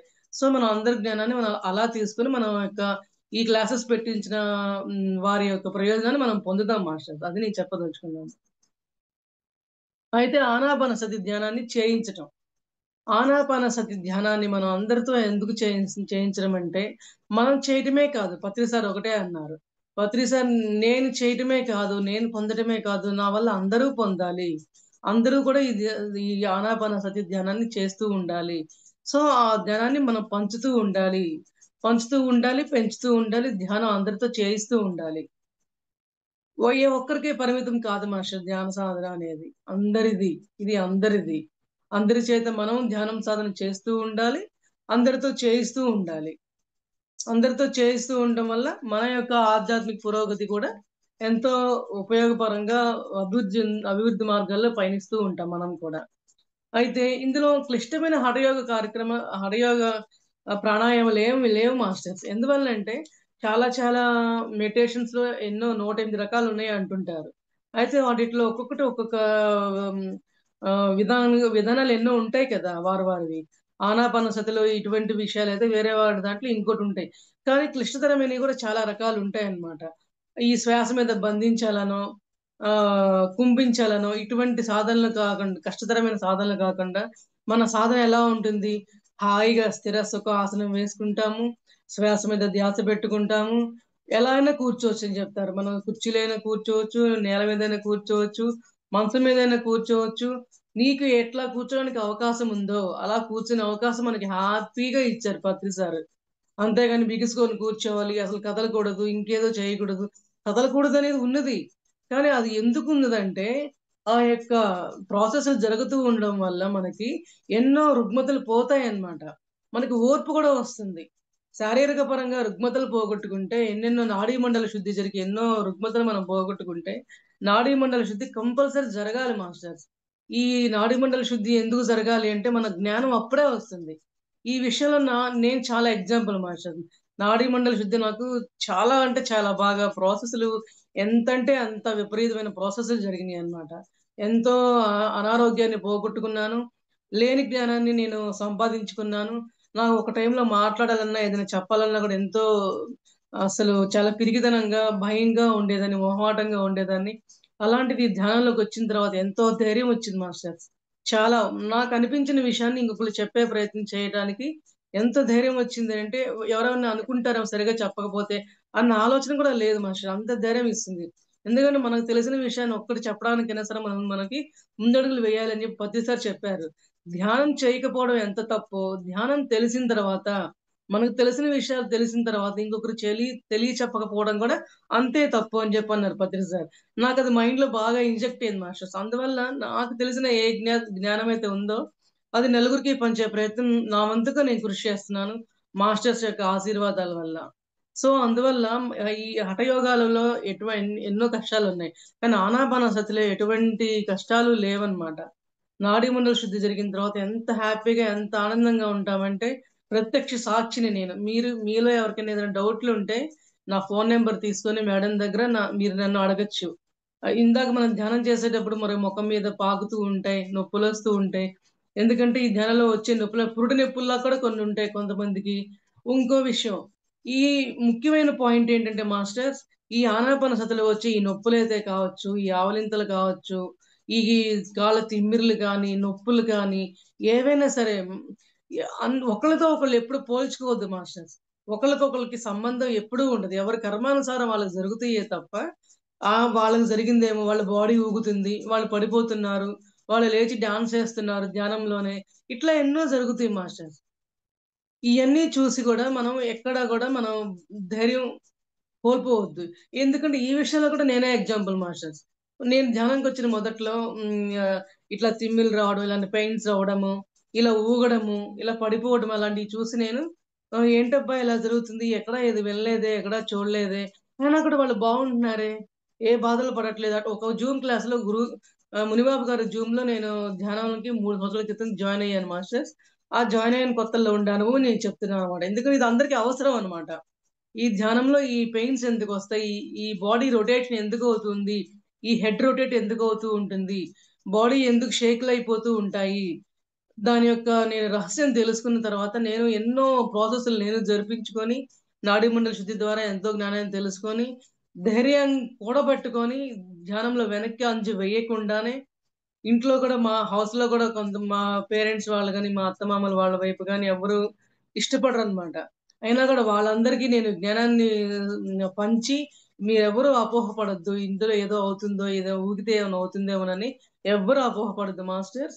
పైపెచ్చు వాళ్ళు ఊగారు కదా అని మీరు కూడా ఊగాలనో, పడిపోవాలనే రూల్ ఏమీ లేదు. ఎవరి కర్మానుసారం వాళ్ళకి జరుగుతుంది. సో, ఆనాపానసతిని ధ్యానాన్ని మాత్రం ఎవ్వరు కూడా చేజార్చుకోవద్దని చెప్పి నా మనవి. అందువల్ల ఈ యొక్క మీ డౌట్స్ ఏమైతే ఉన్నాయో, ఇంకా ఏమన్నా నాకు నేను అనుభవించిన వాటి వరకు నేను చెప్పడం జరుగుతుంది మాత్రం ఈ జ్ఞానాన్ని పంచడం జరుగుతుంది. మీకింకా ఏమైనా డౌట్స్ ఉంటే నేను చెప్పగలను మాస్టర్స్. నాకేమాత్రం అవకాశం ఉన్నా నేను చెప్పే ప్రయత్నం చేస్తాను. ఈ యొక్క ఈ సాధనల్లో లోతుపాతులేంటి అని నేను చెప్పగలను. సో, మనం ఇవాళ 18 ఆదర్శ సూత్రాల గురించి దీంట్లో వచ్చినందువల్ల ఈ జ్ఞానాన్ని మనం పంచటం జరుగుతూ ఉంది మాస్టర్స్. సో, అందరూ తెలుసుకునే ప్రయత్నం చేయండి. ఎటువంటి హఠయోగాలు గాని, ప్రాణాయామాలు గాని ఏమాత్రం ఉండవు. ఆనాపానసతి ధ్యానం మనకి అంత సౌకర్యమైనది, మహోన్నతమైనది అని తెలుసుకోండి మాస్టర్స్. అయితే మనం సెకండ్ పాయింట్ కి వద్దాం మాస్టర్స్. ఇంకా ఓకేనా? సరి అయిన ఆత్మజ్ఞానాన్ని అందించే పుస్తకాలను, ఉదాహరణకి స్వామి రామ యోగానంద పరమహంస, ఓషో, అని విసెంట్, టోర్కోమ్, సెరాడియాన్ ఇత్యాది గ్రాండ్ మాస్టర్ల యొక్క గ్రంథాలను అధ్యయనం చేద్దాం. అయితే మనకి ధ్యానం చేస్తాం కదా మాస్టర్స్. ఇప్పుడు దా మనం ధ్యానం చేస్తే ఏంటి, ఆనాపాన సతి ధ్యానం చేస్తే ఏంటి అని చెప్పుకున్నాం. ఇప్పుడు దాంట్లో ధ్యానము, స్వాధ్యాయము, సజ్జన సాంగత్యం మూడు కదా మన త్రిమూర్తులు. ఇప్పుడు మన సజ్జన సాంగత్యం గురించి గురువు గారు చెప్తున్నారు. మనకి మన దగ్గర ఉన్న, మనకు అందుబాటులో ఉన్న ఏ పుస్తకాలైనా సరే మనం స్వాధ్యాయం తెలుసుకోవడం ద్వారా మనం ఎంతో జ్ఞానాన్ని మనం పొందుతూ ఉంటాము. మనకు తెలియని అజ్ఞానాన్ని ఎంతో దూరం చేసుకోవడం జరుగుతుంది. మనకు తెలిసిన జ్ఞానాన్ని ఇంకొకరికి పంచడం జరుగుతుంది. మనకి మరి ఇట్లా స్వాధ్యాయం చేయబట్టే కదా మాస్టర్స్ ఈ రోజు నేను నాకు తెలిసిన కొంత జ్ఞానమైనా సరే పంచుకుందాం అని చెప్పని నేను రాగలిగాను, చెప్పగలుగుతూ ఉన్నానంటే ధైర్యంతో. ఆ స్వాధ్యాయం నేను కూడా చేయబట్టే, ఎంతవరకు చేయగలిగానో అంతవరకు చేయబట్టే ధైర్యంగా నేను చెప్పడానికి ముందుకు అడుగులు వేయగలిగాను. సో అందరూ కూడా ఎంత మాత్రం అవకాశం ఉన్నా అందరి పరమ గురువుల పుస్తకాలని తీసుకొచ్చుకొని దాంట్లోనే యొక్క జ్ఞానాన్ని అందరూ తెలుసుకుంటూ, ఎవరికి వాళ్ళకి చదువుకుంటూ ఉన్నప్పుడు తెలియకపోతే తెలిసిన వారి దగ్గర ఆ జ్ఞానాన్ని తీసుకుంటూ స్వాధ్యాయాన్ని చక్కగా అలవరుచుకోండి మాస్టర్స్. అది చాలా ఉత్తమమైన మార్గము స్వాధ్యాయం అనేది. ఓకేనా మాస్టర్స్? అయితే ధ్యానానుభవాలను ఇతరులతో, మూడవ పాయింట్, ధ్యానానుభవాలను ఇతరులతో పంచుకోవడము. అందరి అనుభవాలను శ్రద్ధగా విన్నాం అనమాట. అయితే ధ్యానానుభవాలు, నా అనుభవాలు నేను ఒకటి చెప్తాను మాస్టర్. చాలా ఉన్నాయి. సో మెనీ అనుభవాలు. ఒక డే పడుతుంది అవి చెప్పడానికైతే. అన్ని అనుభవాలు ఉన్నాయి. ఒకటి చెప్తాను. ఇట్లా మనకి సమయం తక్కువ కాబట్టి. ఆమ్, నాకు అనారోగ్యం ఉండేది మాస్టర్. చాలా నాకు ఊపిరితిత్తుల్లో ఆ, నిమ్ము, థైరాయిడ్ ప్రాబ్లము, ఇట్లాంటి కొన్ని సమస్యలు ఉన్నాయి. ఇవన్నీ కూడా నేను ఆ, అతి కొద్ది సమయంలో వచ్చిన 6 నెలలకే నేను కొన్ని టాబ్లెట్స్ మానేయడం ద్వారా కావచ్చు, ఆమ్, మన ధ్యాన సాధన ద్వారా కావచ్చు, నేను ఎంతో అనారోగ్యాలను దూరం చేసుకున్నాను. వాటి గురించి వివరించాలి అన్నా కూడా సమయం పడుతుంది మాస్టర్స్. ఇందాక ఒక అనుభవం చెప్పడం జరిగింది. శారీరక పరంగా అనుభవాలే కాదు మాస్టర్స్, మానసికంగా కూడా అనుభవాలు ఎంతో ఇచ్చారు. ఇంకో ఈ శారీరకంగా ఈ అనారోగ్యాలు దూరం చేసుకుంటే మానసికంగా ఒకటి చెప్తారు మరి రీసెంట్ గా జరిగింది. ఒక 20 డేస్ బ్యాక్ హైదరాబాద్ వెళ్ళినప్పుడు రిటర్న్ లో వచ్చేటప్పుడు జర్నీలో పైన ఎస్కలేటర్ నుంచి, అంటే ఎస్కలేటర్ అంటే కదిలే మెట్లు ఉంటాయి కదా రైల్వే స్టేషన్స్ లో, ఆ కదిలే మెట్లు అన్నమాట. ఆ మెట్ల మీద నుంచి నేను పై మెట్ల నుంచి కిందకి పడిపోవడం జరిగింది మాస్టర్స్. మామూలుగా 4 మెట్ల మీద నుంచి పడితేనే కాళ్ళు వేళ్ళు ఇరగడము, నొప్పులు రావడము, రెస్ట్ తీసుకోవడము ఎంతో జరుగుతూ ఉంది. కానీ అంత పైన మెట్ల నుంచి నేను పడ్డాను. ఏమి విరిగిపోయినాయో ఏమైందో ఏంటో. సరేలే, ఏమైనా కూడా చేసేదేముంది మనం. ఏం చర్యలు తీసుకోవాలి ఆ చర్య తీసుకుందాం, ధ్యానం చేసుకోండి ధ్యానం చేసుకుందాం, కట్లు వేయించుకోండి కట్లు వేయించుకుందాం అని ధైర్యంగానే ఉన్నాను తప్ప నేను పడ్డాను అనే ఏడుపు గాని ఒక్క చుక్క కంట్లో నుంచి నాకు రాలేదు మాస్టర్స్. ఏమైంది, నాకేదో అయిపోతే మళ్ళీ నా ఇంట్లో వాళ్ళు ఎట్లాగా, నా పరిస్థితి ఎట్లాగా అనే భయమే నాకు కలగలేదు. దానివల్ల నేను గురువు గారికి ఈ విషయాన్ని పంచుకుంటే గురుగారు ఒకటే చెప్పారు: ఎరుకని మిస్ అయ్యావు కాబట్టే నువ్వు పడ్డావు. అదే ఎరుకలో నుంచుంటే, సరిగా బ్యాలెన్స్ గా నుంచుంటే అట్లా జరిగేది కాదు కదా. అలాంటి ఎరుకను కూడా మనం కోల్పోకూడదు. ఇప్పుడు ఈ విషయంలో నేను ఈ పడ్డం వల్ల ఏమైంది, ఎరుకను కూడా కోల్పోయానన్న విషయం అర్థమయ్యి, ఇక ఎప్పటికీ ఏ పని చేస్తున్నా, ఒక రైల్వే స్టేషన్ లో ఎస్కలేటర్ దిగడమో కాదు, ఎక్కడమో కాదు, మన ఇంట్లోనే కావచ్చు, రోడ్డు మీద వెహికల్ డ్రైవ్ చేస్తూ ఉంటాం, రోడ్డు మీద వెహికల్ ద్వారా కావచ్చు, ఇంట్లో మనం లేడీస్ కిచెన్ లో వర్క్ చేస్తూ ఉంటాం, గ్యాస్ పొయ్యిల దగ్గర కావచ్చు, ఎన్నో ప్రమాదాలు జరిగే ప్రదేశాలు ఆడవాళ్ళకి చాలా ఉంటాయి మాస్టర్స్. ప్రతి సందర్భంలో మనం సరియైన మాట మాట్లాడుతున్నామా, సరియైన పని చేస్తున్నామా, ఈ సమయంలో మనం సరైన విధంగానే ఆలోచించామా, సరైన విధంగానే మనం పని చేస్తున్నామా అనే విషయాన్ని చాలా ఎరుగులో పెట్టుకోవడం కూడా నాకు అప్పటి నుంచి బాగా అలవాటుగా మారింది మాస్టర్స్. సో దానివల్ల ఇది నా ధ్యాన అనుభవం ఆరోగ్య పరంగానే కావచ్చు, మానసిక పరంగా ఎరుక అనే విషయం తెలుసుకునే విషయం కావచ్చు, నా ధ్యాన అనుభవాన్ని నేను మీతో పంచుకోవడం జరిగింది. సో ఈ యొక్క ఇన్సిడెంట్ జరిగిన తర్వాతనే కొన్ని కొన్ని అనుభవాలు నాకు రావడం జరిగింది. అప్పుడు అర్థమైంది, ఈ అనుభవాలు నాకు ఇచ్చారు కాబట్టే నన్ను ఇంకా కూడా మ్, ఏదన్నా ఒక సబ్జెక్ట్ గురించి చెప్పగలిగే అవగాహన ఇవ్వడం కోసమే నాకు అట్లా ఇచ్చారు, పరీక్షలు పెట్టారని చెప్పి నాకు బాగా అర్థమైంది మాస్టర్స్. సో అంటే మరి ఈ ఎరుకను తెలుసుకోవడం అనేది మన ఇంట్లో ఎన్నెన్నో పనులు చేస్తుంటాము. అయ్యో! నాకు కాలిందనో, అయ్యో! దెబ్బ తగిలిందని బాధపడతామే తప్ప ఇది ఎరుక కోల్పోవడం వల్ల జరిగిందన్న ఎరుకను మనం పెంచుకోం. అది అర్థం చేసుకోం మనం. మనం గురువుల దగ్గరున్నాం. ప్రతి విషయాన్ని గురువులతో షేర్ చేస్తాం కాబట్టే, మన యొక్క తప్పొప్పుల్ని మన గురువులు మనకు చెప్తూ ఉంటారు. సో, అలా తెలుసుకుంటూ ఉంటాం మాస్టర్స్. నేను నా ధ్యానానుభవాన్ని ఈ రకంగా మీతో పంచుకోవడం జరిగింది మాస్టర్స్. అట్లాగే మీరు గూడా అందరితో మీ ధ్యానానుభవాలను పంచుకోవడము, వాళ్ళయందరివి వినడము చేస్తూ ఉండండి. ఎంతో జ్ఞానాన్ని మనం పొందవచ్చు. ఆరోగ్యం బాగోనోళ్ళు ఆరోగ్యం ఎలా బాగు చేసుకోవాలా అనే ప్రయత్నం చేయొచ్చు. మానసికంగా ఎవరన్నా ఆహ్, హ్మ్, ఉన్న దిగువ స్థాయిలో ఉన్నారా అనే వాళ్ళు కూడా జ్ఞానాన్ని పొంది, ఇటువంటి విషయాలు తెలుసుకునే ప్రయత్నం చేయొచ్చు మాస్టర్స్. ధ్యానానుభవాల యొక్క విలువ ఇంత ఉందన్నమాట. అర్థం చేసుకోండి. Okay masters. ఇక నాలుగో పాయింట్ వీలైనంత వరకు మౌనాన్ని అలవాటు చేసుకోండి. అనవసరమైన చోట ప్రాపంచిక మాటలు నిషిద్ధం. అయితే మాస్టర్ వీలున్నంత వరకు మౌనం అలవాటు చేసుకోమన్నారు. ఎందుకంటే మౌనం అలవాటు లేకపోతే మనం వడవడా మాట్లాడుతూ ప్రతిసారి అంటారు ఎంతసేపు మాట్లాడుతూనే ఉంటారా? వడవడా మాట్లాడుతూనే ఉంటారా? అని మనం మన వీడియోస్‌లో వింటూ ఉంటాము. సో, అలా మాట్లాడడం వల్ల ఏమవుతుందంటే మన యొక్క శక్తిని చేజార్చుకుంటూ ఉంటాం మాస్టర్స్. మనం ధ్యానంలో ఏమనుకుంటాము? మన కళ్ళ ద్వారా ఎంతో జ్ఞానాన్ని మనం పోగొట్టుకుంటున్నాం. ఎంతో శక్తిని జారవిడుచుకుంటున్నాము. కళ్ళ మీద చేతులు బోర్లించుకొని, ఈ చేతి వేళ్ళ మొనల ద్వారా మన శక్తి ఉంది. ఆ శక్తిని మన కంటి మీద పెట్టుకున్న శక్తిని కాపాడుకొని, మన యొక్క మనం పొందిన ఏదైతే జ్ఞానం ఉందో అది నిలుపుకుందాం అని చెప్పి మనం చెప్పుకుంటూ ఉంటాం. దాని ద్వారా ఆ సాధన వల్ల క్రమక్రమంగా మనకి మౌనం కూడా అలవాటు పడుతుంది. ఎక్కువగా మాట్లాడబుద్దేయదు. మనకి అది సాధన చేసినోళ్ళకే తెలుస్తుంది. అలా అని మాట్లాడొద్దా అంటే మాట్లాడకూడదని కాదు. ఎప్పుడు మాట్లాడాలో అప్పుడు మాట్లాడండి. ఎప్పుడు మాట్లాడకూడదో అప్పుడు మాట్లాడకుండా మౌనంగా ఒక మాట ద్వారానో, ఒక చిన్న సైగ ద్వారానో, ఒక కంటి చూపు ద్వారానో ఓకే అనొచ్చు. ఓకే. ఇటు తల ఊపొచ్చు. అలా సింపుల్‌గా మనం మాటలను తగ్గించుకుంటూ ఉండే ప్రయత్నాన్ని కూడా మనం చేస్తూ ఉండొచ్చు మాస్టర్. అలా అని మాట్లాడాల్సొచ్చినప్పుడేమో మౌనంగా ఉండాల్సొచ్చినప్పుడేమో మాట్లాడి ఇలాంటి తప్పు చేయొద్దు. అలాగే మనం మౌనంగా ఉండే ప్రయత్నం మనం చేద్దాం. అలాగే ప్రాపంచికం విషయాల్లో మాటలు. ప్రాపంచిక విషయాల గురించి పక్కింటోళ్ళు ఇట్లా అన్నారనో, మా స్నేహితులు ఇట్లా అన్నారో, మన బంధువర్గాలు ఇట్లా అన్నారనో, ఏ విషయాల గురించి వాళ్ళలో ఉన్న లోపాల గురించి మాట్లాడుకొని, ఎంతసేపటికి అవి ముచ్చట్లుగా గంటలు గంటలు చర్చించుకుని వాళ్ళ యొక్క శక్తిని ఎంత జారవిడుచుకుంటారంటే చెప్పలేం మాస్టర్స్ అసలు. వా ఎప్పుడైతే ధ్యాన సాధనలు మనం మొదలుపెట్టామో, మనం అటువంటి వాటికి చాలా దూరంగా ఉంటాం. కావాలని ఉండదు. సహజంగా మనకదొచ్చేస్తుంది ఆ సాధన ద్వారా. అందువల్ల బాహ్య ప్రపంచం మాటలు మనకు అస్సలు నిషిద్ధం అన్నమాట. ఎందువల్లంటే ఎంత సాధన చేసినా ఈ విషయం మనం తెలుసుకోకపోతే, మన యొక్క శక్తిని ఎప్పుడూ జారవిడుచుకునే పనిలోనే ఉంటాం తప్పితే ఏ మాత్రం ఆహ్, ఉపయోగమే ఉండదు మాస్టర్స్. ఓకేనా? అయితే ప్రతి నెల పౌర్ణమి మరి అమావాస్య రోజులలో తప్పనిసరిగా సామూహిక ధ్యానాలు చేయటం. అయితే ప్రతి నెల ఇది నా అనుభవం మాస్టర్. ప్రతి నెల పౌర్ణమి విషయాల్లో మాది తెనాలి మాస్టర్స్. నా పేరు కేవి పద్మావతి. అయితే మాకిక్కడ తెనాలిలో మా టీమ్‌కి కళ్యాణ మండపం ఉంది.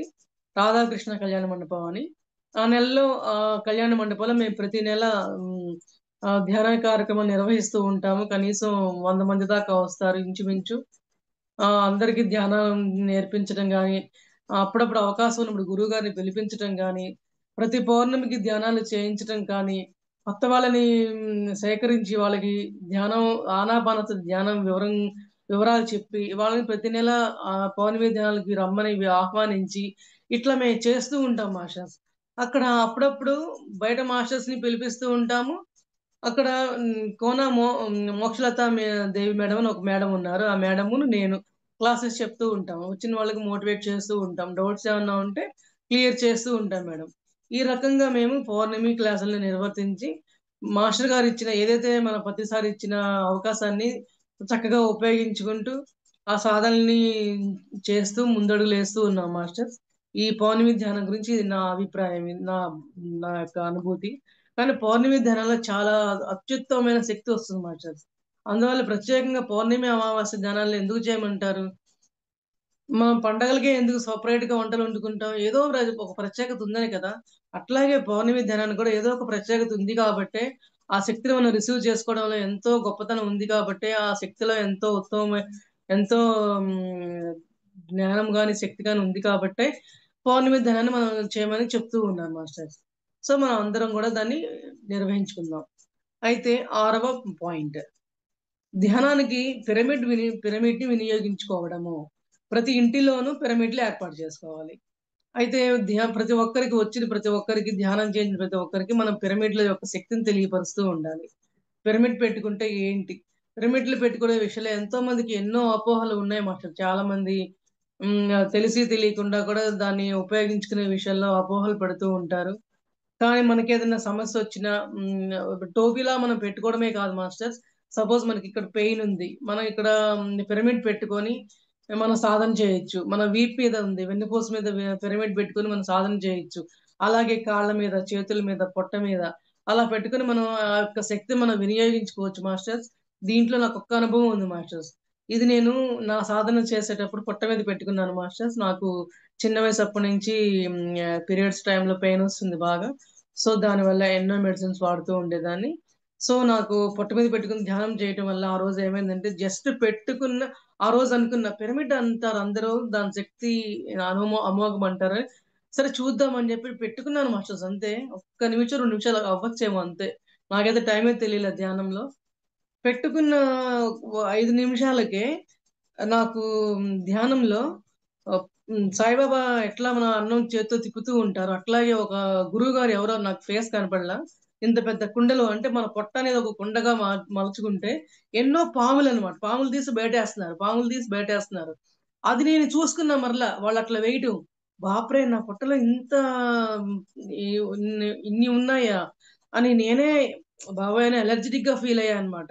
అంటే అయన్నీ తీసేసారన్నమాట. ఏవైతే ఉన్నాయో నెగెటివ్స్ అన్నీ, ఆ నెగెటివ్స్ అన్నీ తీసేసారు. ఆ రోజు కనీసం ఇది జరిగి 2 ఇయర్స్ అవుతుంది మేడం. మాస్టర్స్. ఈ 2 ఇయర్స్‌లో జరిగిన తర్వాత నాకు ఇప్పటి వరకు డే టైమ్‌లో టాబ్లెట్ ఏసుకోవడం గాని, బాధపడి పడుకోవడం గాని, కూర్చోవడం కానీ అస్సలు లేను మాస్టర్స్. పైపెచ్చు ఇన్నాళ్ళు నేను అసలు డేటొస్తే అట్లా ఓ పక్కన రెస్ట్ తీసుకున్నట్లు ఉండేదాన్ని. అలాంటప్పుడు అదే అట్లా ఉండేదాన్ని కాస్త ఇప్పుడు ఎట్లా ఉందంటే ఈ 2 ఇయర్స్ నుంచి కరెక్ట్‌గా ఏదైనా సరే ప్రోగ్రామ్స్ జరిగినాయంటే మెడిటేషన్ సంబంధించిన ప్రోగ్రామ్స్ ఊర్లెళ్ళాలన్నా, ఏవున్నా కూడా ఊర్లో కావచ్చు, వేరే ఊర్లతో వెళ్తే కావచ్చు, నాకు డేట్ ఉన్న సమయాల్లోనే వస్తాయి. అట్లా తిరగడం అనేది నా లైఫ్‌లో లేదండి. ఇప్పుడు ఎంత తిరుగుతున్నానంటే అసలు ఎవరు అంటే మా పేరెంట్స్ అందరికీ తెలుసు కాబట్టి నేను చెప్తున్నాను. అందరూ ఆశ్చర్యపోతున్నారు. పద్మేనా అని. నా పేరు కేవి పద్మావతి. పద్మేనా ఇట్లా ఇంత ఎనర్జిటిక్‌గా ఈ సమయంలో ఉంది. అందరూ మనం ఎంతో అసహించుకుంటూ ఉంటాం. కానీ అదే అసహించుకునే పాయింట్ ఇప్పుడు మనల్ని ఎంతో శక్తివంతులుగా తయారు చేస్తుందనే పాయింట్‌గా ఎదగడం జరిగింది మాస్టర్స్. సో, నేను పిరమిడ్ శక్తిని ఈ రకంగా అందరికీ తెలియపరచడం జరిగింది మాస్టర్స్. మనం మరలా ఏడో పాయింట్. అల్లోపతి మందుల్ని పూర్తిగా మానివేయడం. సర్వదా ధ్యానాన్నే శరణు వేడుకోవటం. అల్లోపతి మందుల్ని మానివేయడం. అంటే నో డాక్టర్, నో మెడిసిన్ అని అన్నారు Patri sir. No doctor, no medicine అన్నారు కదా అని మాస్టర్స్ ఎవరు కూడా అవగాహన లేకుండా మందులు మానేసేసి ధ్యాన సాధనలు సరిగా లేకుండా నో డాక్టర్, నో మెడిసిన్‌ని చేసే విధంగా ఎవరు మూర్ఖంగా ప్రవర్తించొద్దు మాస్టర్స్. ఎప్పుడైనా సరే ఏదైనా ప్రాబ్లమ్స్ ఉంటే కూడా మనం ధ్యానం చేస్తూ చెక్ చేసుకుంటూ, పవర్‌ని చెక్ చేసుకుంటూ స మన ధ్యాన సాధన ఎంతవరకు చేస్తున్నాం? ఈ నొప్పిని మనం ధ్యానం ద్వారా తగ్గించుకునేంతగా సాధన మనలో ఉందా? లేదా? అని చెక్ చేసుకొని మాత్రమే మనం ఆ టాబ్లెట్‌ని రిమూవ్ చేయాలనే విషయానికి జ్ఞానంగా ప్రవర్తించాలే తప్ప నో డాక్టర్, నో మెడిసిన్ ఎవరో మనం మెచ్చుకోవాలనో, నేనేదో అట్లా చేశాను చెప్పుకోవడం కోసం చేయకూడదు మాస్టర్స్. అట్లా చేసి చాలా మంది ఈ పిరమిడ్ ధ్యానం అంటేనే కొంతమంది భయపడతారనమాట. అట్లాంటోళ్ళు ఇట్లా చేయటం వల్ల అలా చెడ్డ పేరు కూడా వచ్చిన సందర్భాలు నేనే ఫేస్ చేశాను మాస్టర్స్. దానివల్ల నేను ఇంత క్లియర్‌గా నేను చెప్పడం జరిగింది. ఈ ఇవన్నీ కూడా నేను అనుభవించాను కాబట్టి నో డాక్టర్, నో మెడిసిన్ అనే పాయింట్ గురించి ఎవరు కూడా మూర్ఖంగా ప్రవర్తించకుండా పత్రిసారి చెప్పింది ఎట్లా ధ్యాన సాధనలు గంటలు గంటలు చేసుకొని ఆ యొక్క రుగ్మతను పోగొట్టుకోండి అని చెప్పారే గాని ధ్యాన సాధన చేయకుండా టాబ్లెట్లు మానేయమని పత్రిసారి చెప్పలేదండి మనకి. అవునా కాదా అండి? సో, అందరం మనం దాన్ని పాటిద్దాం. ఓకేనా మాస్టర్స్? 8వ సూత్రం. కోడిగుడ్లతో సహా మాంసాహారాన్ని త్యజించటం. శాకాహారంలోనూ పరిమిత ఆహారమే యుక్తం. అయితే మనకి మాంసాహారం వద్దు, శాకాహారమే ముద్దు అన్నారు మాస్టర్ పత్రి సార్. అయితే కోడిగుడ్లను గూడా తినకూడదు అని చెప్పారు. అయితే ఇక్కడేమన్నారు మాస్టరు, మనల్ని కోడిగుడ్డు వద్దన్నారు కదా! అయితే శాకాహారం తినొచ్చేమో అనుకుంటారేమో. శాకాహారాన్ని కూడా మితంగా తినాలే తప్ప మాంసాహారం తినట్లేదు కదా మనం శాకాహారం తినకపోతే ఎట్లా అని ఎలా పడితే అలాగా ఒక సమయం సందర్భం లేకుండా ఒక యుక్తమైన ఆలోచన లేకుండా అది కూడా చేయొద్దు మాస్టర్స్. అది జ్యూసుల పరంగానో సరైన సమయానికి సరైన భోజనం తీసుకుంటూ పండ్లు ఫలాలు ఏవైతే పాలు అలా తీసుకుంటూ అలా జ్ఞానవంతమైన ఆహారాన్ని మనం భుజించాలే కానీ ఎందుకంటే పత్రిసారు ఆ భోజనం గురించి కూడా వంట వండే విషయాలు కూడా చాలా తీవ్రమైన విషయాలు మనం ఖండిస్తూ ఉంటారు. ఎలా పడితే అలా కూరగాయల ముక్కల్ని కూడా కోయనివ్వరండి నేను విన్నాను పత్రి సార్. ఆ కూరగాయల ముక్కల్ని కోయడంలో కూడా ఎంత సున్నిత భావాలంటే ఆ ముక్క కూడా బాధపడుతుందంట. నన్ను ఇంత పెద్ద కచ్చకచ్చ చిన్న ముక్కలు కోసేసారే ఏమాత్రం దయ లేకుండా అని నేను విన్నానన్నమాట ఒక చోట వీడియోస్ ద్వారా. సో మన కూరగాయలు కోయటం కూడా ఎంతో శ్రద్ధగా అన్నిటిని ఒక పద్ధతి ప్రకారం మనం కోయాలి అని చెప్పారు. వంట చేసే విధానాన్ని కూడా ఎంతో ధ్యాస పెట్టి చేయండి, ఎరుగుతో చేయండి. శాకాహారాన్నైనా సరే ఎంతో పరిమితంగా తినండి. అవసరమైనంత వరకే తినండి. ముఖ్యంగా ఆకలేస్తేనే తినండి. ఆకలేసినా ఏయకపోయినా వండుకున్నాం కదా! అది వేస్ట్ అయిపోతుందేమో అని ఏ పూటకి ఆ పూట మన పొట్టలో మనం వేసేసేయొద్దని చెప్తున్నారు. మళ్ళీ సరిగా అరక్క మన గ్యాస్ ఫార్మ్ అవ్వడము, అరక్కపోవడము ఇట్లా మళ్ళీ వాటికి మళ్ళీ ఇంకొక మందులు వాడడం. మందులొద్దో మొర్రో అంటే సరిగా భోజనం చేయకుండా, మితమైన ఆహారం తీసుకోకుండా మరలా టాబ్లెట్స్ జోలికి వెళ్ళేంత స్థితిని ఎవరు పొందొద్దు అని చెప్తున్నారు మాస్టర్స్. అందరం మనం పాటిద్దాం. ఎందుకంటే ఈ విషయంలో కూడా ఒక చిన్న నా సొంత అనుభవం ఏంటంటే, మేము శాకాహారులమే. కానీ గుడ్డు తినే అలవాటుంది. సో, ఈ ఈ ధ్యానంలోకొచ్చిన 3 సంవత్సరాల నుంచి గుడ్డుని పూర్తిగా తీసివేయడం జరిగింది మాస్టర్. మా పిల్లలకి కూడా నేను చెప్పడం జరిగింది. నాన్న బయటికెళ్ళినా కూడా గుడ్డు కూడా తినొద్దు. నేను మిమ్మల్ని ఏ విషయంలో కూడా మిమ్మల్ని నేను రిస్ట్రిక్షన్ చేయను. అడ్డుకోను. కానీ భోజనం విషయంలో గుడ్డు కూడా మీరు ఫ్రెండ్స్‌తో బయటికెళ్ళినా కూడా ఎట్లున్నా గానీ ఎరుకులో ఉండండి. శాకాహారమే తినండి అని మా పిల్లలకు కూడా నేను అవగాహన చేయడం జరిగింది మాస్టర్స్. సో, ఈ విధంగా గుడ్లను కూడా మనం త్యజించాలనే విషయాన్ని నేను సాధించడం జరిగింది. అందరం కూడా సాధించే ప్రయత్నం చేద్దాం మాస్టర్స్. ఓకేనా అండి? అయితే 9వ సూత్రం చెప్పుకుందాం మనం. ప్రకృతితో సహజీవనం గడుపుతూ ఉండండి. ఇతోధికంగా అడవులలో ట్రెక్కింగులు చేస్తూ ఉండండి. ప్రకృతిలో ప్రకృతిలో జీవించమని చెప్తున్నారు. ట్రెక్కింగులు చేయమంటున్నారు. అయితే ఈ ప్రకృతి మనకిచ్చిన వరం ఏంటంటే ఎంతో ప్రశాంతత. ప్రకృతిలో మనం ఆనాపానసతి ధ్యానం చేస్తే ఎంత మన ఆనందాన్ని మనం పొందుతామంటే అయన్నీ కూడా సొంత స్వానుభవం చేయాలి మాస్టర్. స్వానుభవంలోనే మనకేదైనా సరే ఆ అనుభూతి తెలుస్తుంది. ఇందులో కూడా నా అనుభూతి నేను చెప్తాను మాస్టర్. మొన్న ఈ మధ్య మేము నందవరం అనే సదానంద యోగి గురువు గారి ఆశ్రమానికి వెళ్ళటం జరిగింది. మరి అది ఆశ్రమంలో గురువుగారి సమాధి దగ్గర ధ్యానం చేయడం జరిగింది. అక్కడ ట్రెక్కింగ్ లాగా అందరం నడుచుకుంటూ, కోలాటం డాన్సులేసుకుంటూ, గురువుగారు ధ్యానం చేపిస్తూ, ఎంతో జ్ఞానాన్ని మాకు పొందుతూ, ఇట్లా మేము ఒక 3 రోజులు కార్యక్రమం మేము చేసుకోవడం జరిగింది మాస్టర్స్. అట్లాగే ప్రకృతి ఒడిలోనే మేము సహజీవనం చేయడం జరిగింది. ఎంత ఆనందం అంటే ఆనందాన్ని మనం ఒక డబ్బుతోటో, ఇంకో వస్తువుతోటో మనం పోల్చుకోలేము మాస్టర్స్ అసలు. మన ఆనందానుభూతిని బంగారాలతోనూ, ఆస్తిపాస్తులతోనూ మనం అస్సలు పోల్చుకోలేము. పోల్చుకోకూడదు. పోల్చుకోలేమసలు. ఆ ఆనందాన్ని అనుభవించిన వాళ్ళకే వాటి యొక్క విలువ తెలుస్తుంది. ఎందుకంటే ఈ ట్రెక్కింగులు చేయటం, ప్రకృతిలో గడపడం అనేది మనకు స్వచ్ఛమైన గాలి, స్వచ్ఛమైన నీరు, స్వచ్ఛమైన గాలి అవి కూడా మనం పొందుతూ ఉంటాం మాస్టర్స్. అటువంటి ప్రదేశాల్లో మనం ధ్యాన సాధనలు చేస్తే మనం ఎంతో అభివృద్ధి మార్గంలోకి అడుగు పెడతాము. ఎంతో జ్ఞానాన్ని సంపాదించుకుంటాము. పరమ గురువుల యొక్క జ్ఞానాన్ని మనం తెలుసుకోగలుగుతాము. మనం తెలుసుకున్న ఏదైతే విషయాలున్నాయో మన నలుగురితో పంచుకునే అవకాశం మనకొస్తుంది. పత్రి సార్ చెప్పారు కదా! పంచితే పెంచబడుతుంది. ఏ రోజు కూడా ఏ కొంచెం తెలిసిన విషయాన్ని కూడా చెప్పకపోవడం కూడా అధర్మమే అని చెప్పారు. ధర్మం అంటే చెప్పడం, తెలిసిన విషయాన్ని చెప్పడం. అధర్మం అంటే చెప్పకుండా విషయాన్ని దాచుకోవడం కూడా అధర్మమే అని చెప్పి ఈ విషయంలో మనకి వివరణ ఇవ్వడం జరిగింది. సో, అందరం ప్రకృతిలో సహజీవనం చేసే అవకాశాన్ని ఏ మాత్రం వచ్చినా ఎవరైనా ప్రయత్నిస్తూ ఉండండి. మరలా అందరూ గూడా ఈ ట్రెక్కింగులు చేయటం, గురువుగారితో సజ్జన సాంగత్యాల్లో ఉండటం, ధ్యానం చేయటం, స్వాధ్యాయం చేసుకోవటం, విచారించుకోవటం, ఆచరించుకోవటం. మనం ఏదైనా సరే ఆచరణలో ఉన్నామా, విచారించుకుంటున్నామా అనేది ప్రతి ఒక్కళ్ళు కంపల్సరీ చేయాల్సిన విషయాలు మాస్టర్స్ ఇవన్నీ కూడా. ఎందుకంటే మనం ఎప్పుడు ఇది కూడా నా సొంత అనుభవమే మాస్టర్. ఇలా చెప్తున్నాను అంటే ఇది కూడా నా సొంత అనుభవమే. ఆచరించుకోవడం, విచారించుకోవడం అనేది ధ్యాన సాధన చేయటం కంటే కూడా ఉత్తమమైనదనమాట. ఈ ఉత్తమమైంది అని తెలుసుకోవాలి అంటే మళ్ళీ ఒకదానికొకటి రిలేటెడ్. ధ్యానం చేస్తేనే మనకి ఆ అవగాహన వస్తుంది. అవునా కదా మాస్టర్స్? అలా అందరం కూడా ధ్యాన సాధనలు చేసుకుంటూ, ఆనాపానసతి ధ్యానం చేస్తూ, సజ్జన సాంగత్యం చేస్తూ, స్వాధ్యాయం చేసుకుంటూ ఉందాం మాస్టర్స్. నాకు ఈ విషయాన్ని అవగాహన పరిచిన నా యొక్క గురుదేవులు మునిబాబు గురువు గారికి ఎంతో ఆత్మపూర్వక ప్రణామాలు.